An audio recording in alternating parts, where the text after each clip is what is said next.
Hello everyone, we are in the next lecture of the photosynthesis and we are going to study about the photosynthetic pigment. Okay guys, चलिए तो start करते हैं guys photosynthetic pigments के बारे में। आपको पता है लास्ट लेक्चर में हम लोगों ने डिस्कस किया था कि सनलाइट आती है और इन सनलाइट को क्या करते हैं, कुछ फोटोसिंथेटिक पिगमेंट्स होते हैं जो एब्जॉर्ब करते हैं और एब्जॉर्ब करने के बाद they perform the process of photosynthesis. Photosynthesis having the two type of processes, one is the dark reaction, second one is the light reaction. Light reaction needs the light and that is the light dependent process and dark reaction is the light independent process. Okay, clear? Now we are going to see which pigments are present for the photosynthesis, which pigments are present in the chloroplast, they perform the photosynthesis, and which are responsible for the absorption of light. Now we can see there is the chlorophylls, and chlorophylls में जैसे कि हम बात करते हैं chlorophyll A and chlorophyll B, मैं colour change करता हूँ, chlorophyll A and chlorophyll B, ठीक है ना। ये दोनों बच्चे परफॉर्म करते हैं क्या, absorb the blue and red light reason.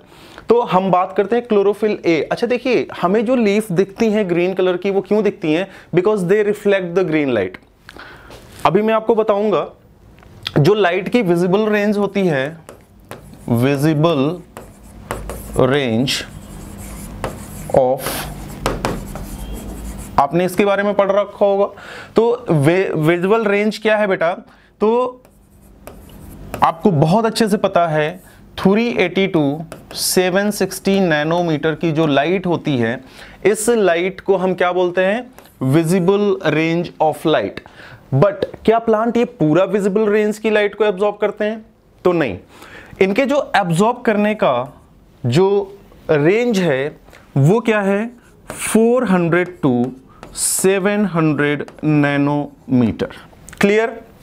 Okay guys, and this range of light is known as PAR, photosynthetic active radiation.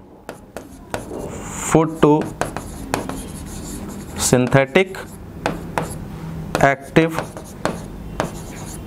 radiation, ये बहुत इंपॉर्टेंट है, इसके बारे में पूछा जा चुका है नीट के एग्जाम में। तो ये आपके लिए एक बहुत ही अच्छी इंफॉर्मेशन है जिसको आपको याद करना है और आपको ध्यान रखना है कि what is the PAR. PAR is the photosynthetic active radiation and plant जो फोटोसिंथेसिस के लिए जो रेडिएशंस एब्जॉर्ब करेंगे वो इसी रेंज की लाइट में एब्जॉर्ब करेंगे। अब अगर इस रेंज की लाइट को अगर हम देखते हैं तो आपको पता है VIBGOR, विबग्योर, ठीक है ना। तो ये जो विबग्योर होती है, तो इसी में से बेटा क्या होता है कि कुछ रेंज की लाइट्स को प्लांट ज्यादा अब्जॉर्ब करते हैं जिसमें ज्यादा फोटोसिंथेसिस होती है। अभी देखेंगे उसके एक्शन स्पेक्ट्रम के बारे में भी। चलिए तो हम देखते हैं कि chlorophyll A bluish green colour का पिगमेंट होता है, chlorophyll B is of yellowish green pigment. उसके अलावा भी यहां पे कुछ पिगमेंट्स हैं, लाइक कैरोटीनॉइड्स की बात करें तो ये पर्पल रेंज की लाइट को एब्जॉर्ब करते हैं। Xanthophyll yellow pigment, carotene orange pigment and phaeophytin is of grey pigment. Okay, हमारे एनसीईआरटी में 3-4 पिगमेंट्स के बारे में दे रखा है, like the chlorophyll A, chlorophyll B, carotenoids and उसके बाद ज़ैंथोफिल। Okay, clear? चलिए देखते हैं बेटा कि ये जब एब्जॉर्प्शन स्पेक्ट्रम की बात होती है तो आपके एनसीईआरटी में ये ग्राफ दे रखा है और इस ग्राफ को बहुत अच्छे से समझते हैं कि ये ग्राफ क्या बताता है।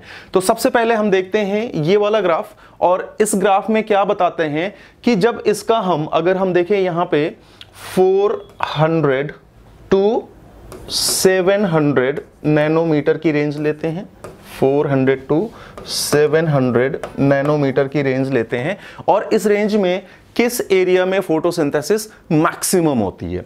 अब देखिए 500 हो गया, 600 हो गया, 700 हो गया, तो ये एक मोटा मोटी आप कह सकते हो 500 600, ठीक है ना। तो किस रेंज में फोटोसिंथेसिस ज्यादा होगी? अब ये फोटोसिंथेसिस होगी कैसे ज्यादा, तो क्या हम प्लांट के अंदर कोई मीटर लगा के मेजर करते हैं? नहीं, हम मेजर कैसे करते हैं कि प्लांट जितना ऑक्सीजन इवोल्यूट करेगा, जितना ऑक्सीजन रिलीज करेगा, उसके बेस पे हम मेजर करते हैं कि फोटोसिंथेसिस हो रही है और कितनी ज्यादा हो रही है, किस वेवलेंथ की लाइट में ज्यादा हो रही है, किस वेवलेंथ की लाइट में कम हो रही है, और ये सारी चीजें हम इन ग्राफ से देखते हैं। चलिए देखते हैं। सबसे पहला जो ग्राफ है हमारा, that is the rate of photosynthesis measure by oxygen release. अब ये ऑक्सीजन रिलीज के बेस पे हम जब देखते हैं तो हम ये देख रहे हैं बेटा कि अगर हम इसको विबग्योर के फॉर्म में देखें तो आप देखिए कि जो ब्लू रीजन है इस रीजन में, और उसके बाद हम देखते हैं रेड रीजन में, तो ब्लू रीजन और रेड रीजन में क्या होता है, ऑक्सीजन मैक्सिमम इवोल्व हो रही है।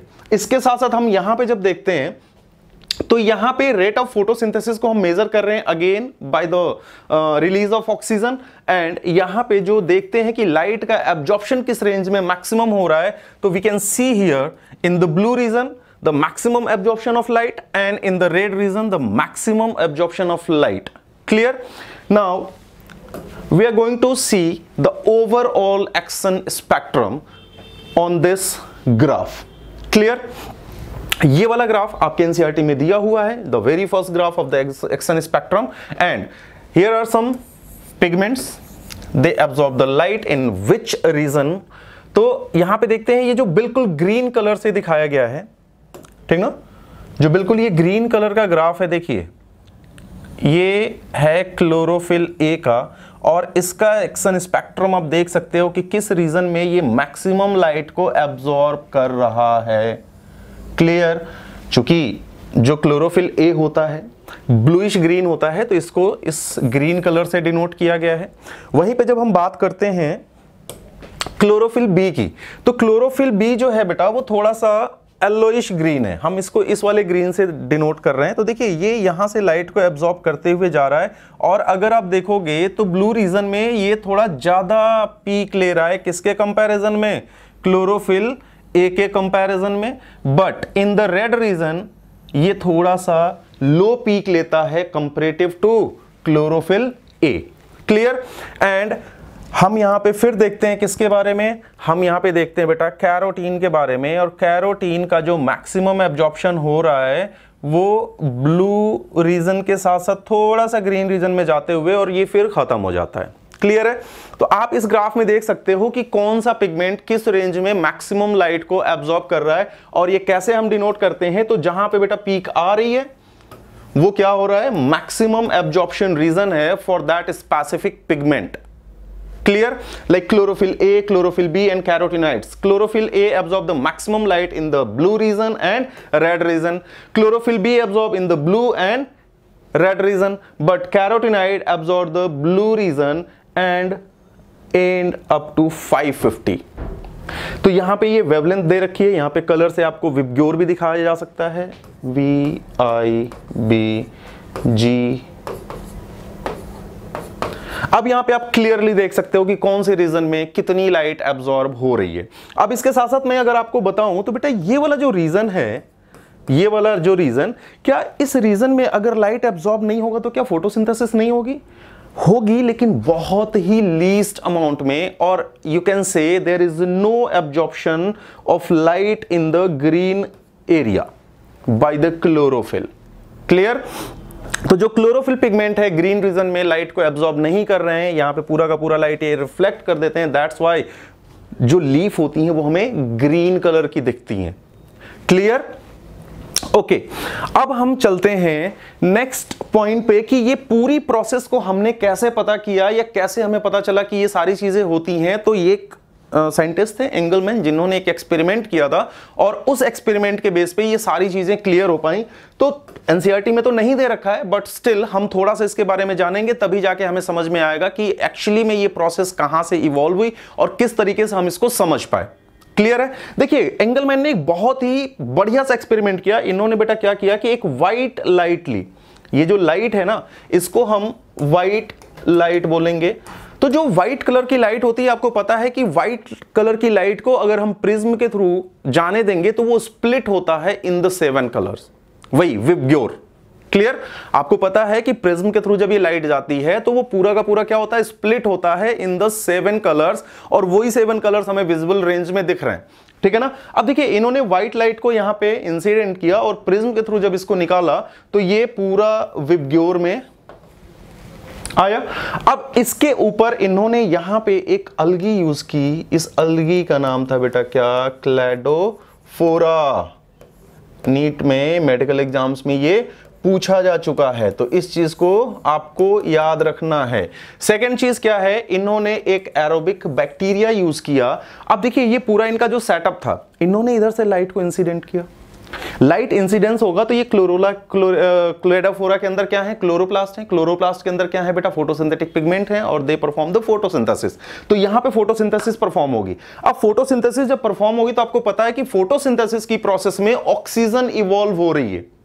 फोटोसिंथेसिस की प्रोसेस में क्या हो रहा है, ऑक्सीजन इवॉल्व हो रही है, और जब ये ऑक्सीजन इवॉल्व होगी तो डेफिनेटली ये यहां से रिलीज होगी, और जब रिलीज होगी तो इन्होंने इसमें क्या यूज किया, एरोबिक बैक्टीरिया। अब एरोबिक जो बैक्टीरिया होगा वो हमेशा किधर की तरफ मूव करेगा, जहां पे ऑक्सीजन इवॉल्व हो रहा है, जहां पे ऑक्सीजन इवॉल्व हो रहा है। अब जब हम देखते हैं कि देखिए इन्होंने लाइट की वेवलेंथ भी दे रखी है, किस रेंज में और कैसे, ठीक है ना। और यहां से कलर से भी आप इजीली इसको देख सकते हो, ये डायग्राम से आपको इसीलिए यहां पे रिप्रेजेंट किया जा रहा है कि आपको ये सारी चीजें बहुत इजीली समझ में आए। तो यहां पे जब क्लैडोफोरा को ये लाइट इंसिडेंट किया गया व्हाइट लाइट को प्रिज्म के थ्रू, तो इसने जो फोटोसिंथेसिस परफॉर्म करनी स्टार्ट की, तो इसके बाद इन्होंने देखा कि जो एरोबिक बैक्टीरिया है वो ब्लू रीजन में और रेड रीजन में मैक्सिमम एक्यूमुलेट हो गए। ब्लू और रेड रीजन में ये मैक्सिमली एक्यूमुलेट हुए। क्यों हुए, क्योंकि यहां पे हुई बेटा फोटोसिंथेसिस। क्या हुई, फोटोसिंथेसिस। और जब फोटोसिंथेसिस होगी तो यहां पे ऑक्सीजन इवॉल्व होगा। ऑक्सीजन क्या हो रहा है, इवॉल्व हो रहा है। और जब ये ऑक्सीजन इवॉल्व होगा तो जो एरोबिक बैक्टीरिया है they will accumulate in that region where oxygen get evolve.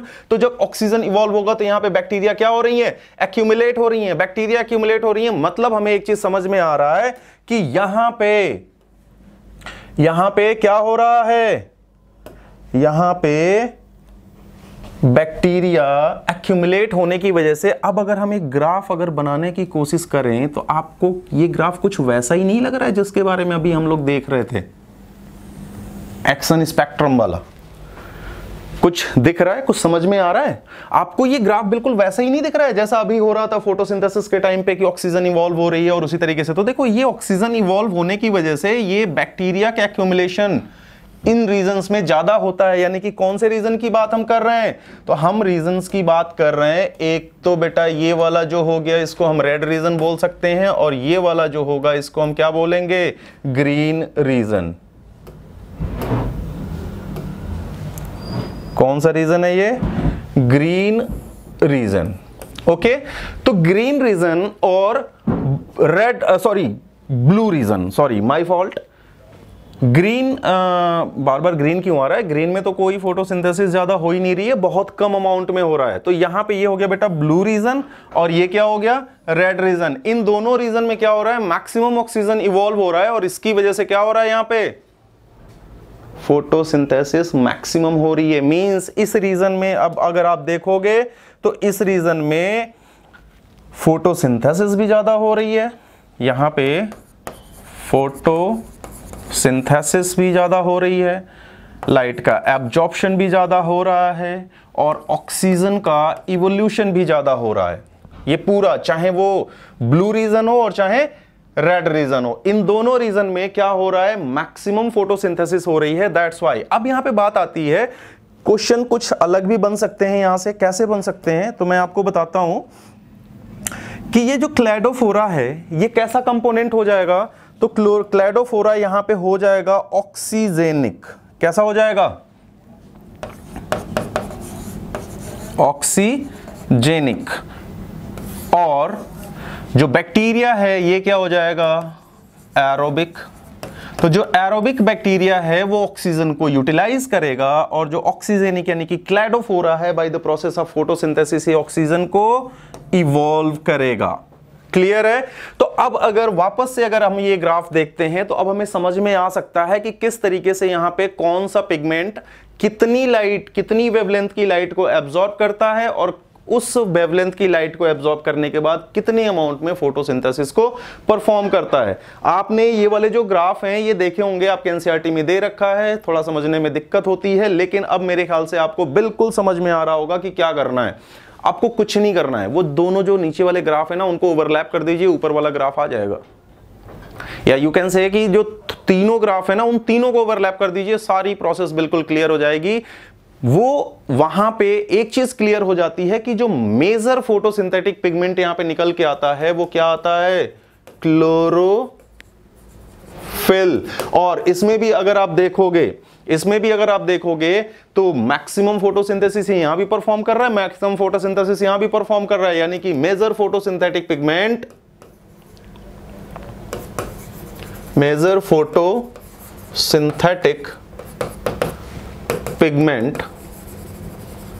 will be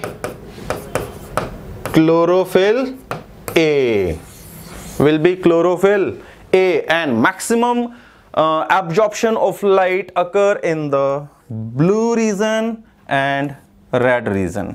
Okay, इसमें पूरा वाटर ऑक्सीजन का इवोल्यूशन हो रहा है इस पूरे ब्लू रीजन में और रेड रीजन में। इस पूरे एरिया में मैक्सिमम फोटोसिंथेसिस हो रही है, मैक्सिमम लाइट का एब्जॉर्प्शन हो रहा है, और एब्जॉर्प्शन जो हो रहा है वो किस लाइट का हो रहा है, तो हमने बोला बेटा क्या, PAR is the photosynthetic active radiation, and what is the range of PAR, that is the 400 nanometre to 700 nanometre. Clear? Any problem? I don't think कि अब कोई प्रॉब्लम होनी चाहिए। ठीक है, चलिए, तो ये था क्या बेटा, एक्सन स्पेक्ट्रम, जो कि हमने बहुत अच्छे से समझा, किसको लेके, क्लैडोफोरा को, और हमारे पास इसका पूरा कंक्लूजन निकल आया, chlorophyll A is the chief pigment associated with the photosynthesis. Okay, all clear? चलिए नेक्स्ट लेक्चर में बात करते हैं साइट ऑफ फोटोसिंथेसिस के हिसाब से कि जो ये फोटोसिंथेटिक पिगमेंट्स होते हैं ये सारे एसोसिएट होके क्या बनाते हैं, light harvesting complex, photo systems. तो इनके बारे में नेक्स्ट लेक्चर में डिस्कस करने वाले हैं। मिलते हैं बेटा नेक्स्ट लेक्चर में, तब तक stay happy, stay blessed, thank you.